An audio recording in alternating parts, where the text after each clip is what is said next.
ముందు వస్తాను కర్ణాటక వాళ్ళు వచ్చింది కన్నా ఇంకా ఉన్నాయి.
समर्पयामि परमात्मया सर्वा प्रधान मनमस्ते उभयते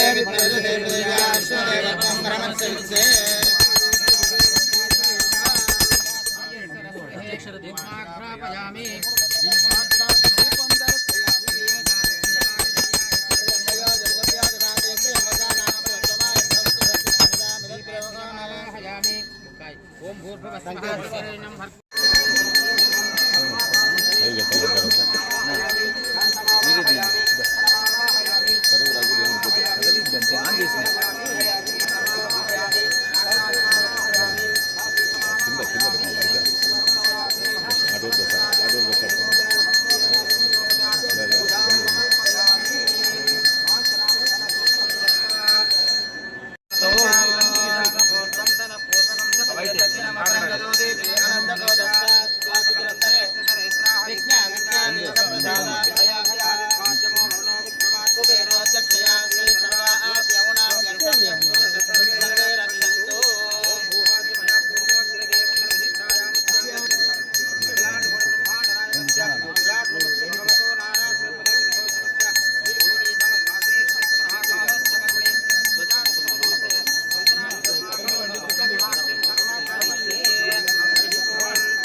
ఇక్కడ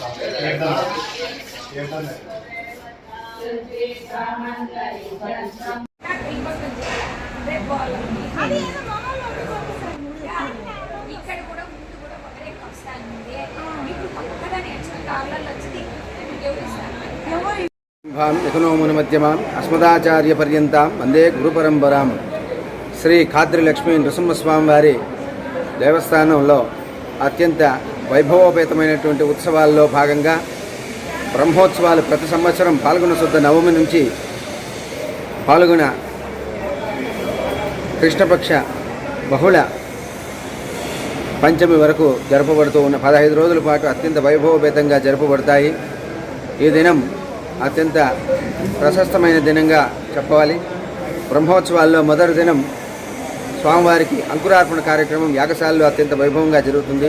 యాగశాలలో విశ్వక్సేన సుదర్శన సపరివార సమేతంగా ఈశాన్య మండపంలో గల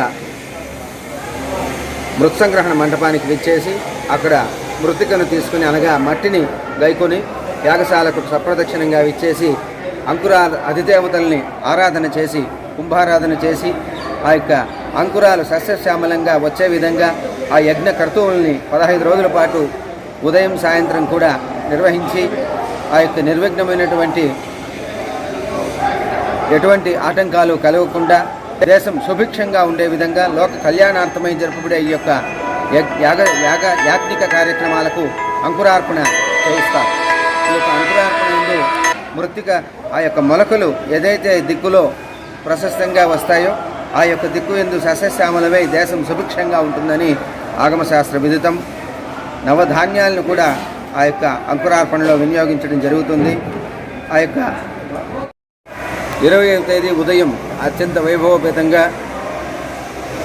ధ్వజపటంపై గరుడ ప్రతిష్ఠ గావించబడి ధ్వజారోహణం జరుగుతుంది. అనంతరం సాయంకాలం తిరువేదుల గుండా శ్రీభూ సమేతంగా శ్రీ వసంతవల్లభ స్వామివారు విచ్చేసి శ్రీవారికి కళ్యాణ మంటపం నందు వేంచేపు చేసి దివ్య మాల్యోపశోభితుడై దివ్యాలంకార భూషితుడై స్వామి కనువిందు చేయనున్నారు. శ్రీవారికి వైఖానస భగవత్శాస్త్ర ఆగమోక్త ప్రకారంగా 15 రోజుల పాటు జరుపుడే బ్రహ్మోత్సవాల్లో 2వ దినం సాయంత్రం అత్యంత వైభవంగా శ్రీవారి కళ్యాణ మహోత్సవం జరపబడుతుంది. కళ్యాణాద్భుత గాత్రాయ కామితార్థప్రదాయనే శ్రీమద్ ఖాద్రి నివాసాయ నారసింహాయ మంగళం. ఈ యొక్క కళ్యాణము వీక్షించేటువంటి భక్తులందరికీ కూడా ఆ కామితార్థములన్నీ నెరవేరుతాయని, అనుగ్రహ సిద్ధి శీఘ్రంగా లభిస్తుందని, స్వామివారి యొక్క అనుగ్రహంతో జీవితం సుఖమయం అవుతుందని ఆగమశాస్త్ర విదితం. శుభ పరంపర మనింట్లోనూ కొనసాగుతుందని ఆగమశాస్త్ర విదితం. కాబట్టి ఈ యొక్క కళ్యాణ మహోత్సవానికి వేలాదిగా భక్తజనం విచ్చేసి తరిస్తారు. ప్రత్యక్షంగాను పరోక్షంగా కూడా స్వామివారి సేవని దర్శించే తరించే భక్తులకు స్వామివారి అనుగ్రహంతో ఆయుర ఆరోగ్య అష్టైశ్వర్యాలు కలిగి ఈ యొక్క బ్రహ్మోత్సవ ఫలం లభించాలని, స్వామివారి అనుగ్రహం కలగాలని, ప్రతి ఒక్కరికి కలగాలని స్వామివారిని ప్రార్థిస్తూ శుభం భూయాత్. అపోహ ఉన్నది, ఇది తలంబ్రాలని అనడం లేదు, దాన్ని అక్షతలు అంటారు. అక్షతం అంటే మృత్యువు లేనిదని, ఆ యొక్క నాశనము లేనిది అని దాని అర్థం. కాబట్టి ఆ అక్షతలను మన శిరస్సు పైన వేసుకుంటే అమృతత్వం మనకు లభిస్తుంది. కాబట్టి పసుపుతో చేసినటువంటి అక్షంతలే తలంబ్రాలు కానీ ముత్యాలు ఎప్పటికీ తలంబ్రాలు కానేరవు. కాబట్టి ఆ వైభవోత్సవానికి గాను ఆ ముత్యాలని వినియోగించడం జరుగుతుందే కానీ ముత్యాలు ప్రశస్తము కాదు, అక్షతలే ప్రశస్తం. కాబట్టి స్వామివారి దివ్య అక్షతలను కూడా మన తూర్పు రాజగోపురం నందు వెళ్ళేటువంటి భక్తులకు ఇవ్వడానికి ప్రయత్నాలు జరుగుతున్నాయి. కాబట్టి ప్రతి ఒక్కరూ కూడా స్వామివారి కళ్యాణ మహోత్సవాన్ని తిలకించి తీర్థప్రసాదాలు స్వీకరించి కళ్యాణ అక్షతలను కూడా స్వీకరించి స్వామి అనుగ్రహానికి పాత్రలు కావాలని భక్తులందరికీ విన్నవిస్తున్నాం. శుభం భూయాత్. సర్వే జనా సుఖినో భవంతు. సమస్త సన్మంగళాని సంతు. స్వస్తి.